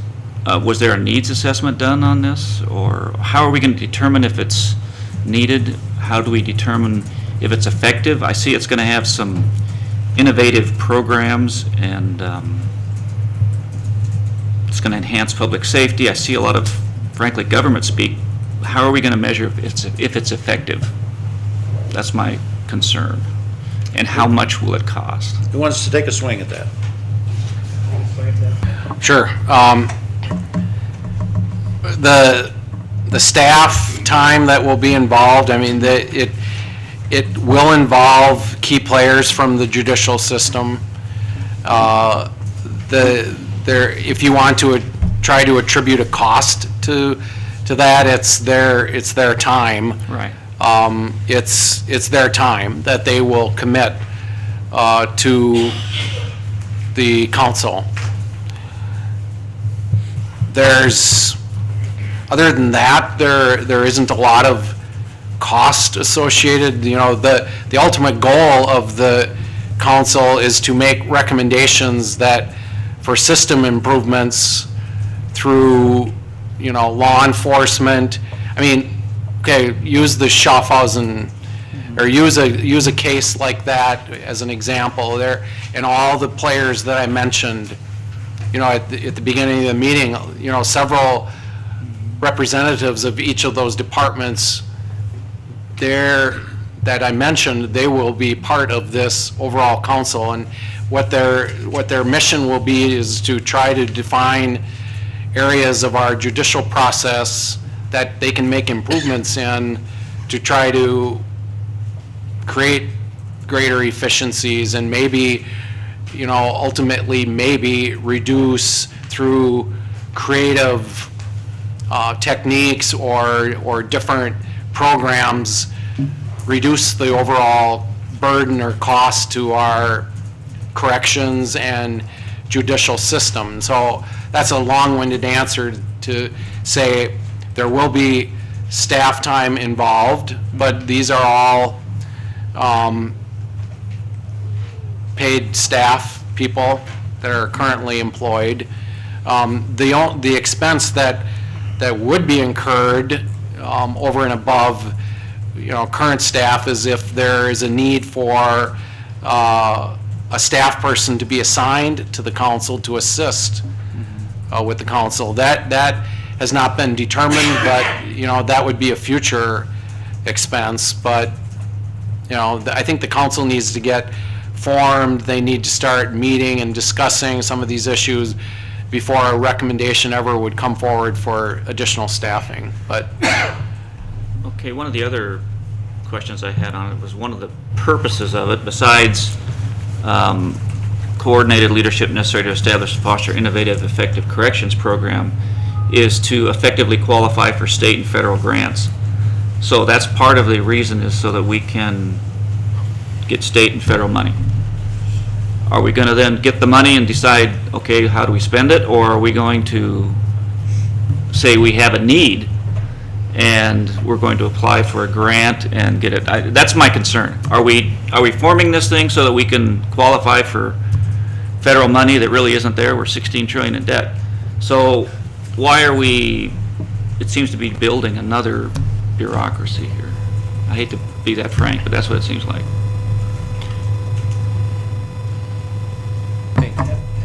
I agree with that. I believe when I read it, it was another layer of government, and everybody here in this room realizes that we need security in our building here. We don't even have guards for treasurer's department or the county clerk's department. That counter is still open. Yes, we had an officer when the trial was going on, but I think it's just as important to have an officer every day to protect everyone in this room and all the staff in this building and all the people that we work with. And to add this on as another layer to spend money on it, I'm against it from the standpoint, is we already know we have a couple of really glaring security issues, and we haven't been able to address them that way. I just don't see how this is going to help that. Thank you. Supervisor Kiesler. Pat, would I be correct in saying that other counties have these similar councils and have found them to be very effective in basically doing what you're suggesting it's going to do? That's kind of number one. And number two, in terms of the extra layers, am I also correct in the possibility that this may supplant other committees already in existence, such as the Substance Abuse Committee, which has 3 county board members currently on it, and possibly the LEPC Committee, and possibly others? Could you respond? Yes, this is really not creating another layer of government. It really is taking, those individual departments, and, I would refer to them as, well-functioning, very, very well-functioning in some instances, but somewhat separate, or, I don't like to refer to anyone as a silo, but we have, some of that happening where each component of the judicial process is working very well on its own, but there is a lack of, in some instances, there can be a lack of communication and collaboration of all those entities working together to try to come up with solutions. And so it's really not creating another layer of bureaucracy. I wouldn't be recommending this if it were. It's really just taking the key players and putting them in the same room and say, okay, we have either a corrections problem, or we have a problem in the courts, or in law enforcement, or in the district attorney's office, and you get all the key players involved, brainstorming and coming up with ideas and solutions to try to solve problems. To answer your other question, this is very common. I've worked in La Crosse County, Dunn County, Jefferson County, Colorado, and Hamilton County, Ohio, and all 4 of those counties have had CJCCs in some form or another. It's really just, it's pulling all those components together and saying, okay, how can we do this smarter, wiser, more efficiently, that serves the public. And that's really all it is. And it's a fancy name for everybody getting along and working together and talking and communicating and coming up with ideas. That's all it is. And yes, it will supplant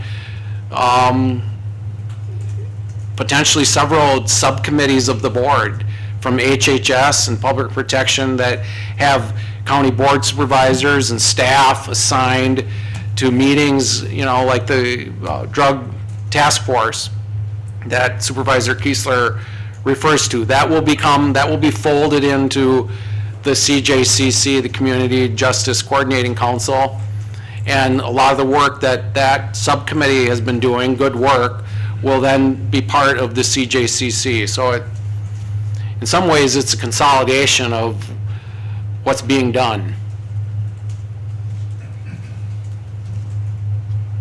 Supervisor Hood. I still didn't hear how we're going to measure the effectiveness of. I think that is a very good point. And I think that one of the tasks of the council will be to develop some sort of performance metrics or some sort of goals that can be measured. similar to what we do with our performance for the county administrator, for key staff. I mean, develop some goals and objectives and a mission statement, and these are all things that the council will deliberate on. And if I were a board member like you, Supervisor Hood, I'd demand that and ask for a report, you know, after a year and say, okay, what have you done? Show us.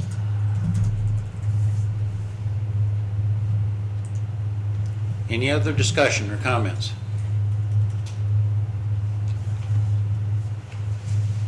Dwayne? This might have been partially answered, but I'm still a little bit confused by this. There's a statement in here that says the Justice Collaborating Council will have the authority to appoint committees, subcommittees, and ad hoc committees. Is that going to be the same people that's mentioned up above here, or will this be other people throughout the county? And then how are they going to be paid? So are we going to have additional expense there?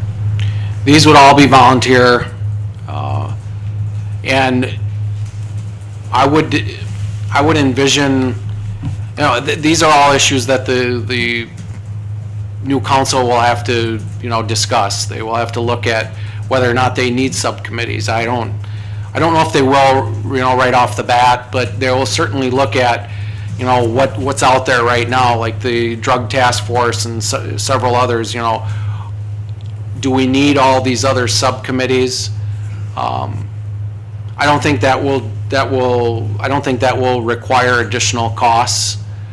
I wouldn't envision county board supervisors on these task force that, you know, we would require per diem payment. I don't see the cost of that. The only potential cost will be, and most of the councils, once they get up and running, they require staff support. And, you know, if we don't find it internally to assign to existing staff, which I'm not sure we can, you know, eventually that might be a cost.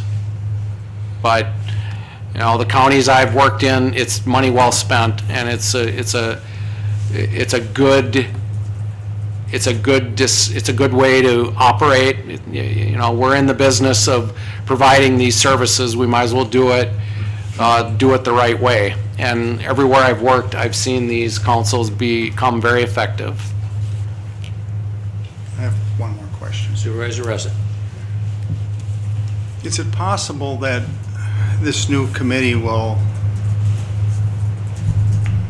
be redundant to the things we already have currently going out there? And how are we going to identify that so that we're not trying to duplicate or you know, have, I don't know what I want to say, multiple people doing the same thing, and maybe they're not part of this committee, but they're doing similar things that this committee's doing. And then we're not really getting that part shared.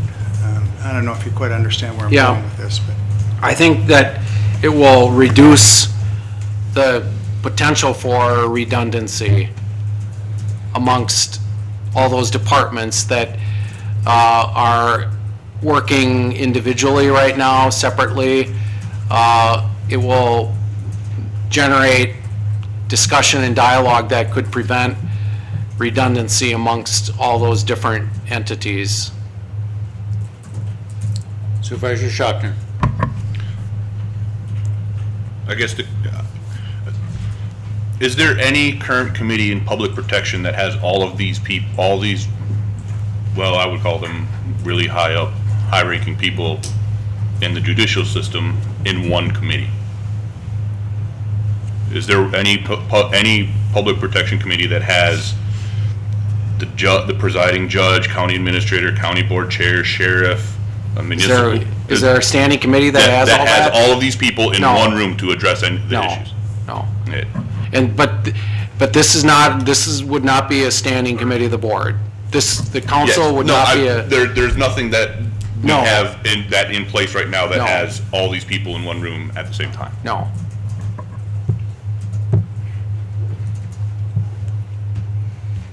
Supervisor Monick. Hearing all this discussion, some of these points resonate with me, and I think waiting a year to get a report is way too long. It seems to me that we ought to either amend this resolution or have an understanding that there will be a report of the proposed metrics and goals returned to this board in no less than 3 months from the time that we form this committee, this council.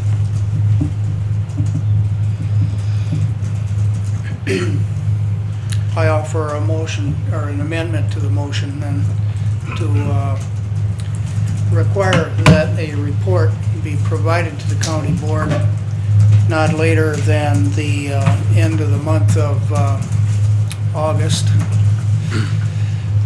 of the metrics and goals which the council proposes.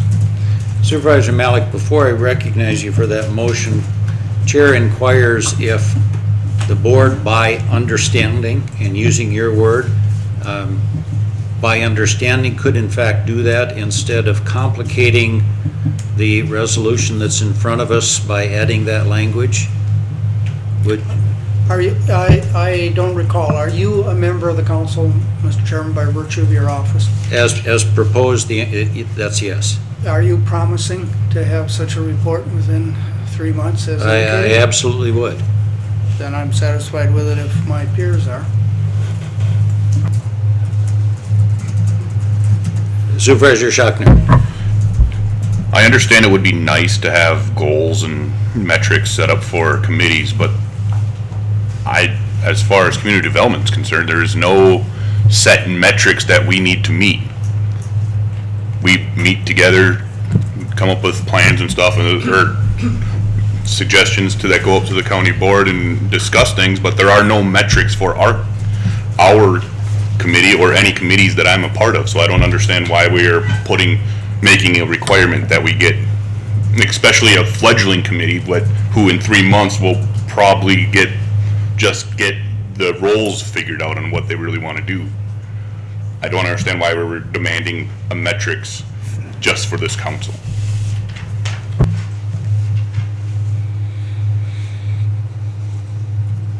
Any other questions or observations?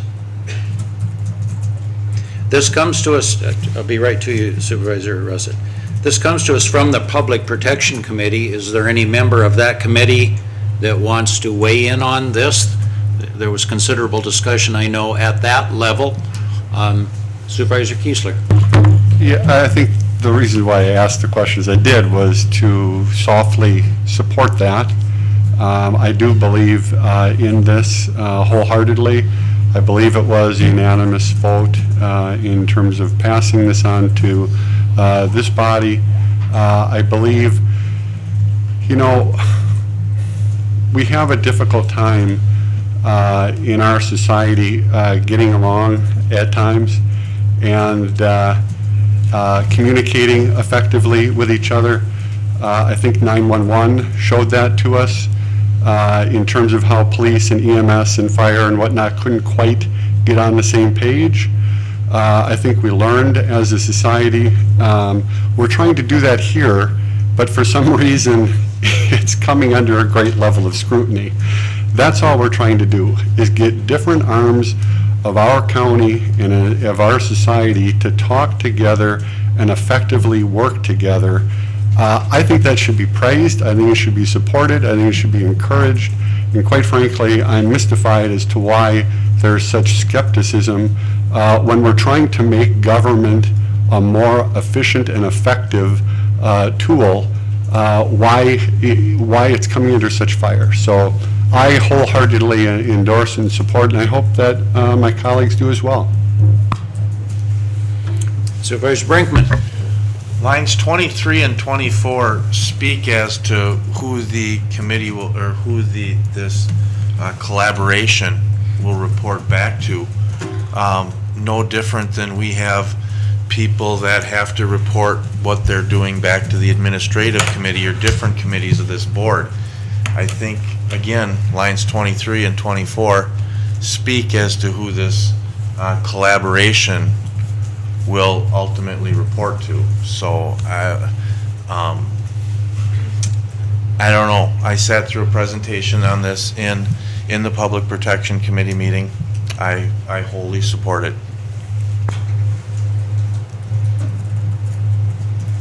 Any other discussion, or are you ready to vote? Seeing the, oh, excuse me, yes, I meant to come back to you. Supervisor Russett. Microphone, please, Dwayne. I just wanted a definition of what they were calling a matrix. Kind of lost me. I think what the point is that, you know, we have to, I think the council needs to define what their, you know, what the scope is, what their mission is, and, you know, what do they want to try to accomplish. And I think that will take a while. I think Supervisor Schochner makes a good point. Probably going to be still finding their feet, you know, or finding their legs within 2 to 3 months. I think they're going to have to go through a process of, you know, struggling a little bit. But ultimately, yes, I think we ought to, any council or any committee that we create as a board or authorize the creation of, there should be an element of accountability into it. And I think you bring that up, Supervisor Brinkman, that I think the Public Protection Committee, you know, through the county board will be holding the, you know, not holding them accountable because they're, you know, but watching and expecting certain results. And I think that could be reported back, or should be reported back to the county board. And I think my colleague, Mr. Malik, has now held my feet to the fire and made me publicly promise that there'll be a report back here in 3 months, so there will be. Appreciate that, Mr. Chairman. Supervisor Asmus. I wonder if John wouldn't mind throwing a couple of his cents worth at Sheriff Schultz. A couple cents worth? Public cents worth. Sheriff, do you want to address the matter at hand?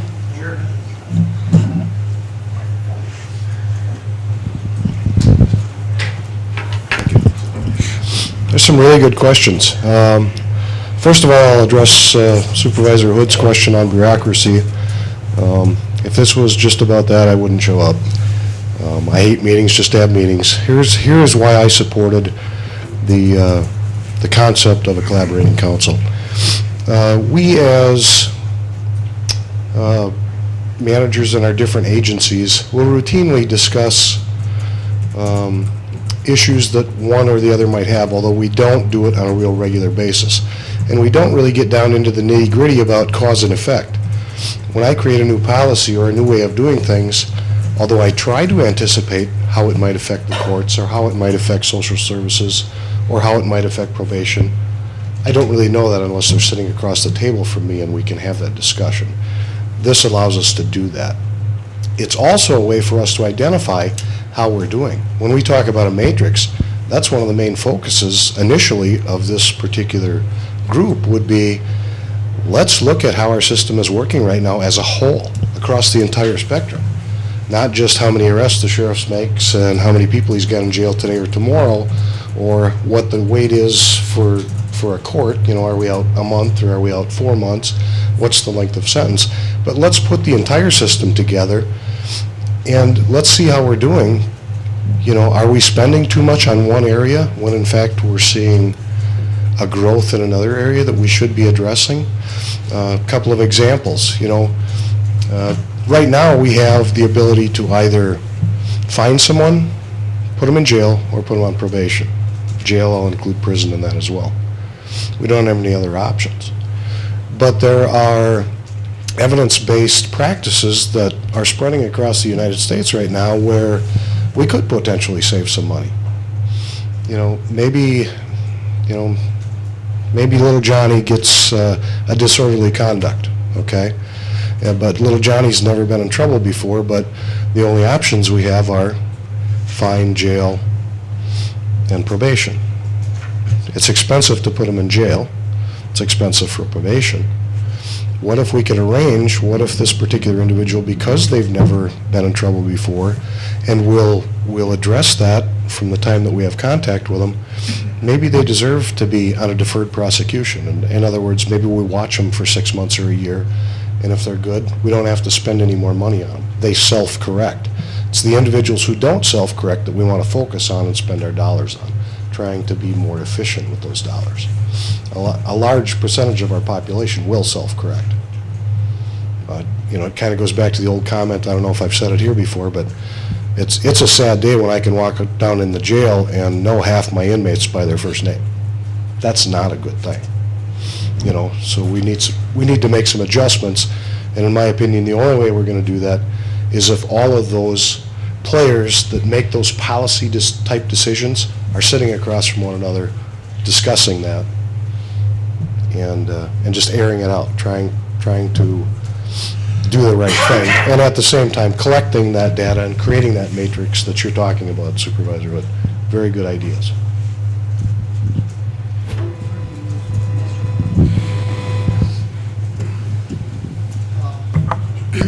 When the clerk comes to doing the minutes, would she use the word metric instead of matrix? In other words, objective numerical criteria. There is a certain, since I've grabbed the mic here without your permission, let me just keep right on going.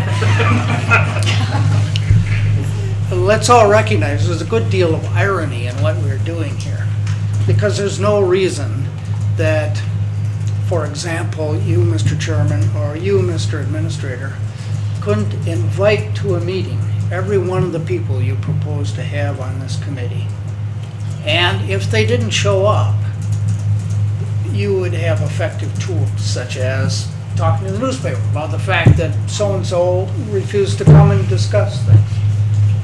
But we have found it necessary, apparently, to create a permanent committee just to get people together to talk about things that are in their shared common interest. You see the irony?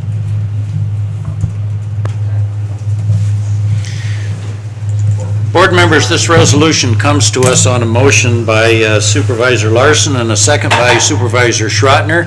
The chair,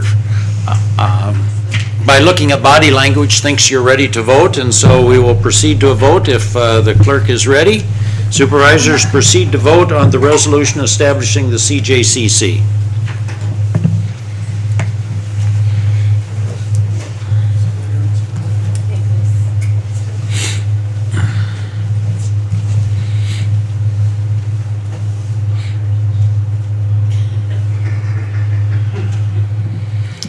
And the resolution is approved on a vote of 10 to 5.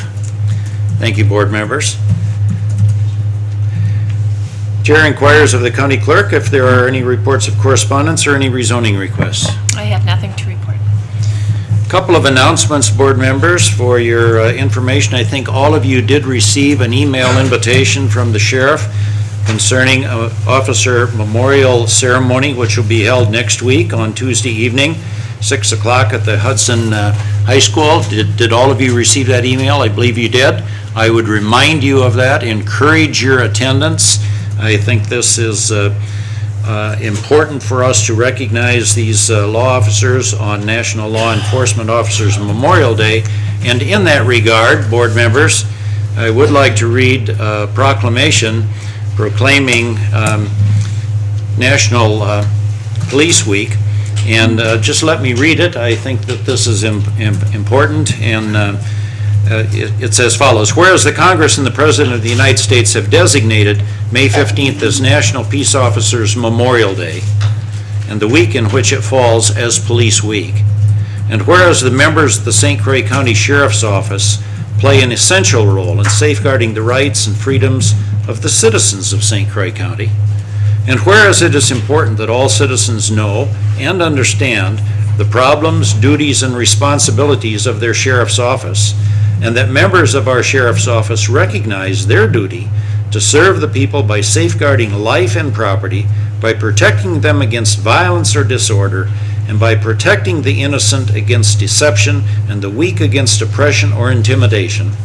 And whereas the Sheriff's Office of St. Croix County has grown to be a modern law enforcement agency with which unceasingly provides a vital public service, and I apologize for that stumbling. Now therefore, I, Darrell Stanifer, Chair of the St. Croix County Board of Supervisors, so in your behalf, I'm calling upon all citizens of St. Croix County and all patriotic, civic, and educational organizations to observe the week of May 12th through the 18th, 2013 as Police Week, and to commemorate peace officers, past and present, who by their faithful and loyal devotion to their responsibilities have rendered a dedicated service to their community. And so I would encourage your attendance at the memorial service.